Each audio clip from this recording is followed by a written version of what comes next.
morning mates. So, I am the first reporter sa Group 6 titled 7 Crimes Committed by Public Officers. So, dire, ato discuss ang crimes na pwede nga makumit sa mga public officer. So, pero ato sa iba, ano na yung public officer kung kinsa ni sila. So, in chapter 1, preliminary provision.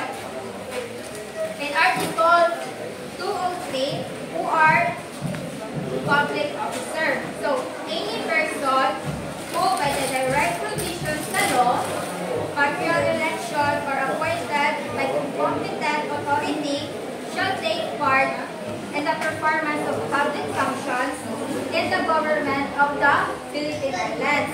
So, or shall perform in the said government or in any of its branches public duties as employee, agent, subordinate, official of any rank or class shall be deemed to be a public officer.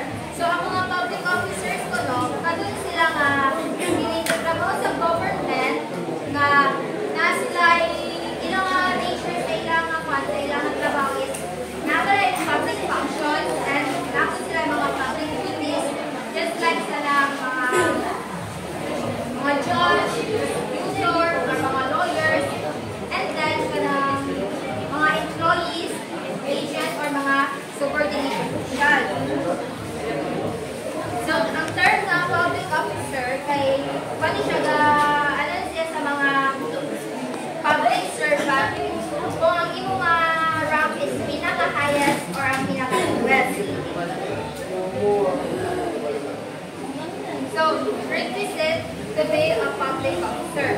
One must be taking part in the performance of public functions in the government or performing in a said government or in any of its branch public duties as an employee, agent, or subordinate official of any class or rank. And ang number 2, no, the authority or that is authority to take part in the performance of public functions or to perform public duties must be by the direct sila sa provisions sa law or popular election or appointed sila by the competent authority.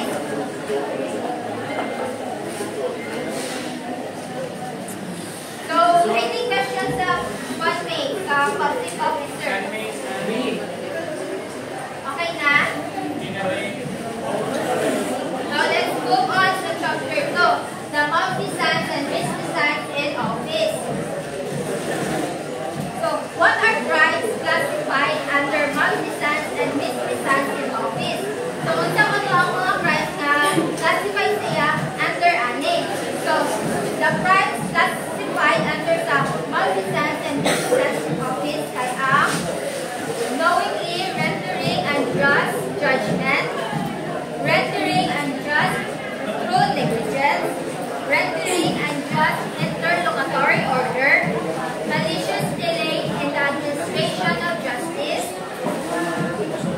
dereliction of duty in execution of offenses, betrayal of trust by an authority or territory, revelation of secrets na siya.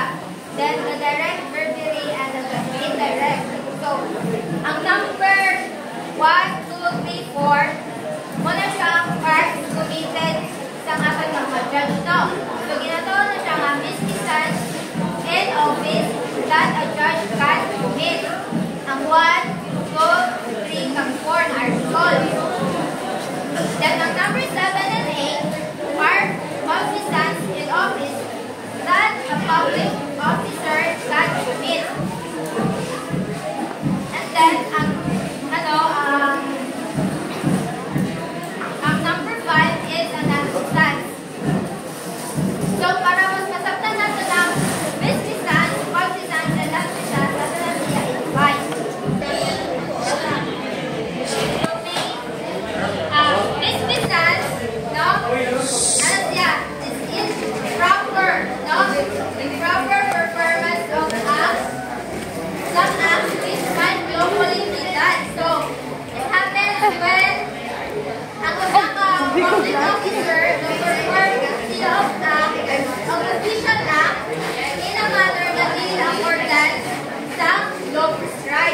So, ang dismissal, isa siya ka lawful act, pero i-perform siya in unlawful or in illegal manner.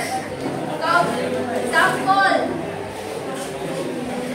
prosecutor defiled of case against Kai A. Pero si judge, dahil sila, nagkaipintuhan na dahil sila ni B. Si B, maon siya gipatay ni A. So, kabalo si judge na si A ang ipatay kay B based sa evidence presented sa court. So, since si judge, date na niya si B, si judge, kawalang sala niya si A or iya render ang decision na dili siya or not guilty si A sa pagpatay kay B. So, kinikagat sila ang example sa conmate sa dismissal. Yes! Next is malfeasance. Malfeasance is the performance of some act which ought not to be done.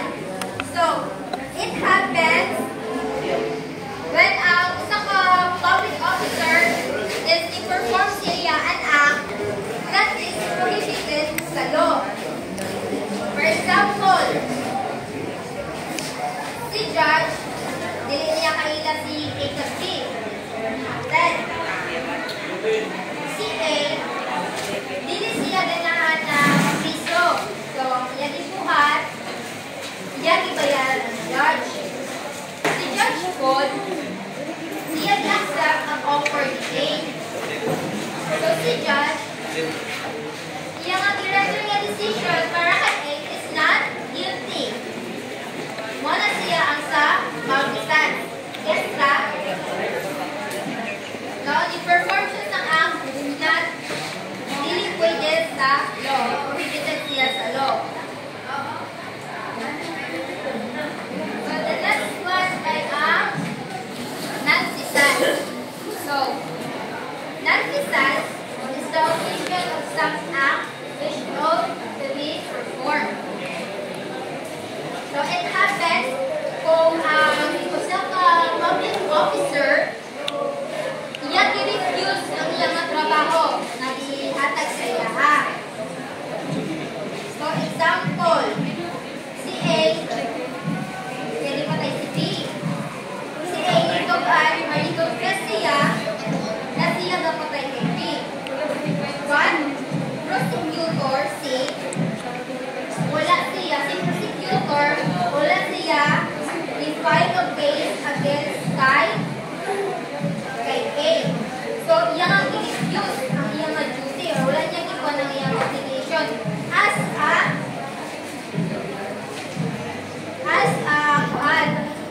public officer.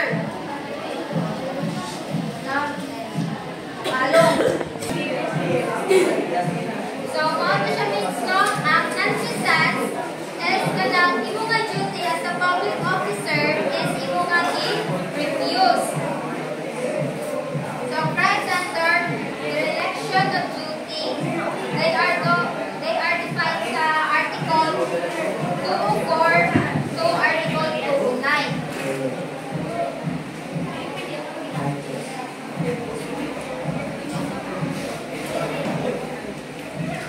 Section 1, Delegation of duty.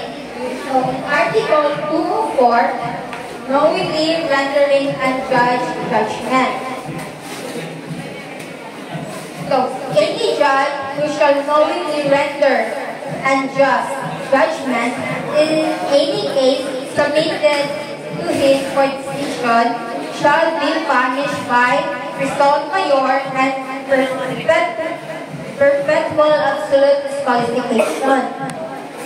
So, any kuno nga public officer na liable ani nga na article is iyang punishable siya sa result mayor and perpetual absolute disqualification. ang perpetual absolute qualification need kay ang wala siya kining permanent qualification sa usa ka public officer.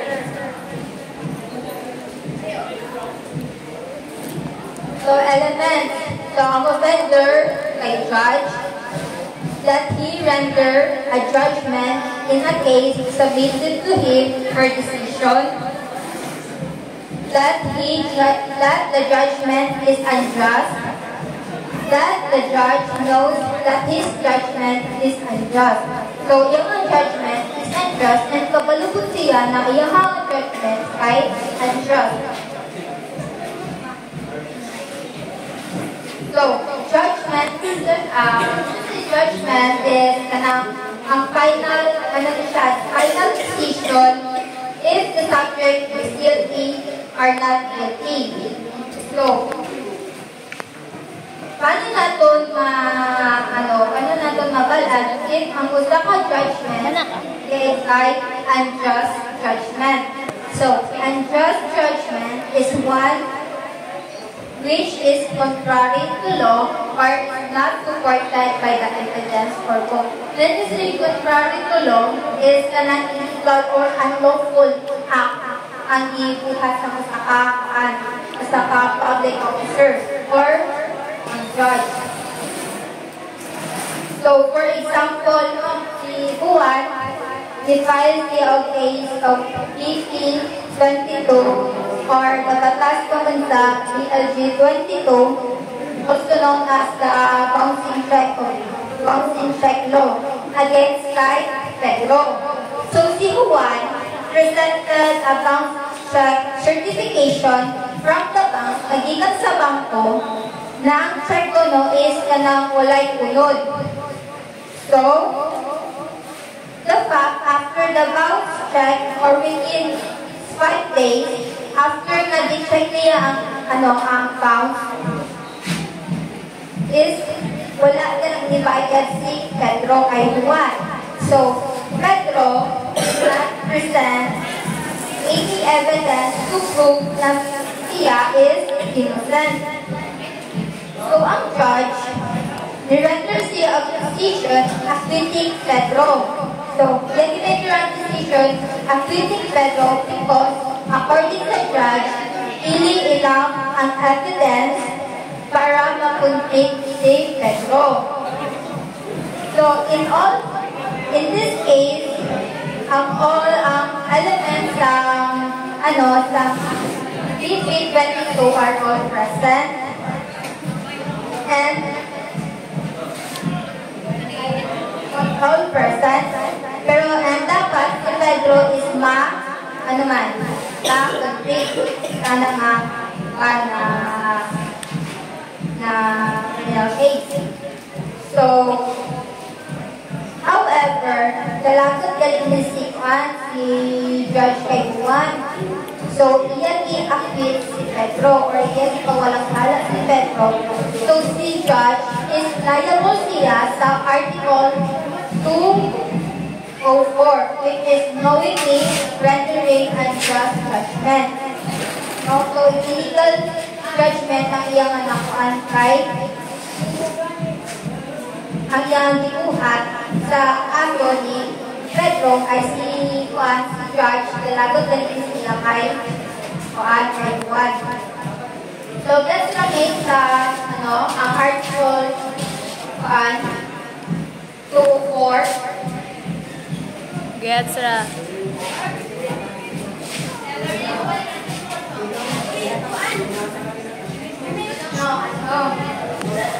When rendered unknowingly, an unjust judgment is rendered unknowingly, deliberately, and maliciously.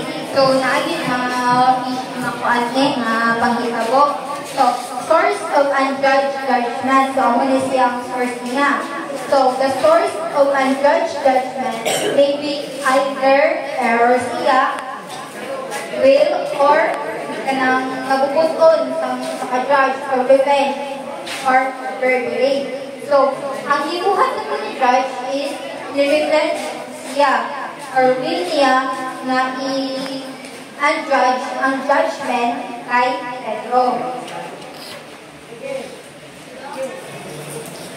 So, Article 205, judgment rendered through negligence. So, kanina po, ang judgment is na-rendered through ginangag or negligence.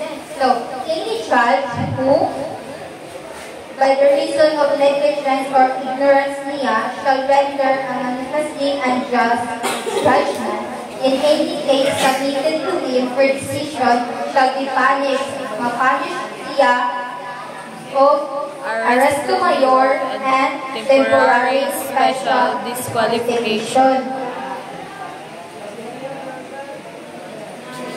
So, element. So, ang offender ay judge that he renders judgment in a case to him for decision that the judgment is manifestly unjust. So, later on, ato na siya i-discuss ano na siyang manifestly unjust. That it is due to his negligence or ignorance. So, for example, no, sa Article 205. So, for example, naggamit ang judge o sa law against sa subject. Then, wala siya kabalo that certain law is revealed siya or amend. No? So, wala siya na-aware na magaling na-amend galing ng law. So, si judge, reliable siya sa Article 205 is judgment rendered through negligence. Kaya huwag yan sa ang 205, Article 205. So, what is a manifestly unjust judgment? It is so manifestly contrary to law that even a person knowledge of the law cannot without the judgment. So, typically, refers siya sa usaha decision or judgment that clearly violates ang legal principles or statutory provision, or means that ang judgment is obviously a mistakable wrong in the terms sa law. So, ang contrary to law is ako naman natin kanina is lang kasi ni unlawful sa or illegal. So next is the Article 206, which is unjust interlocutory order. So unsa ning unjust interlocutory order? So later on nato any judge who shall knowingly render an unjust interlocutory order or decree shall suffer the penalty of arresto mayor in its minimum period. And asa siya? Suspension. So, but if shall have acted by the reason of negligence or ignorance sa law, no? Ang interlocutory or decree is manifestly unjust. The penalty shall be suspension ra. So, element. Offender is the judge that he perform any of the following. So, knowingly render unjust interlocutory order or renders a manifestly unjust interlocutory order or decree through negligence or ignorance. So, ang Article 206 is a combination sila sa Article 204 and 205. So, for example, sa 206, no? Si judge, ni-file siya case against Pedro for collection of some money. So, may utang si Pedro kay Juan na 10 billion. So, ni-file of complaint si Juan with the period prescribed by law. Wala ni-file of answer si Pedro i-complain ni Juan. So, yan ang ipasataan to, Pedro. Then, later on, ni-file si Pedro of motion to declare defendant in default. So, si Judge nag-issue of order, no? Granting the motion. So, motion nag-i-file ni Pedro. And this order is example siya sa interlocutory order. Because si Judge, hindi pa niya tapuso ng case nila i-file ni Juan kay Pedro.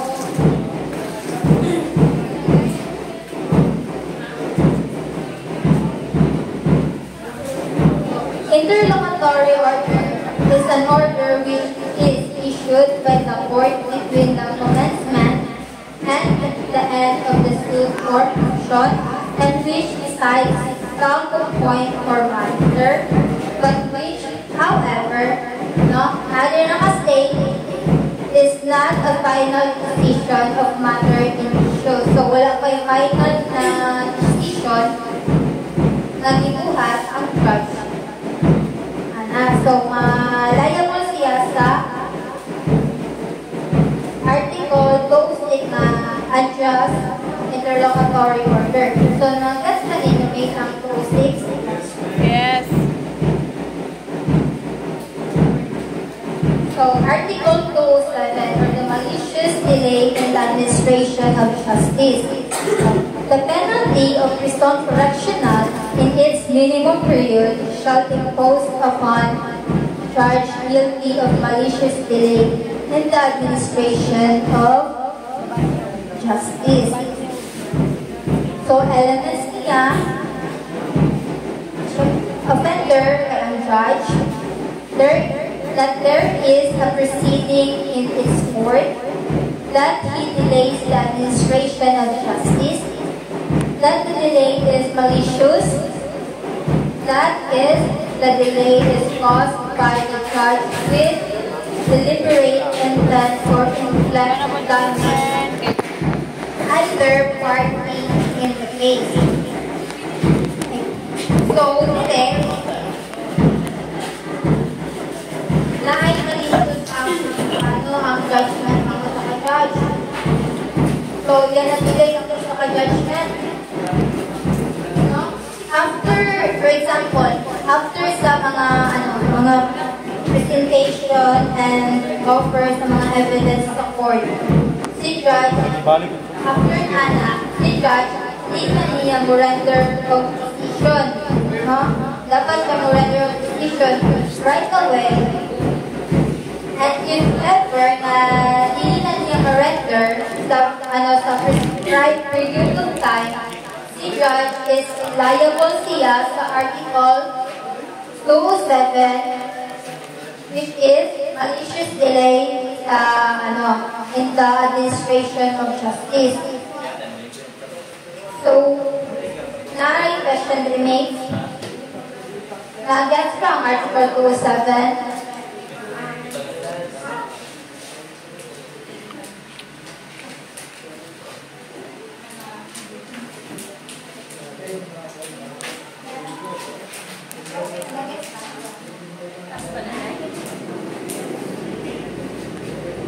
So, ano na ako ang reporting?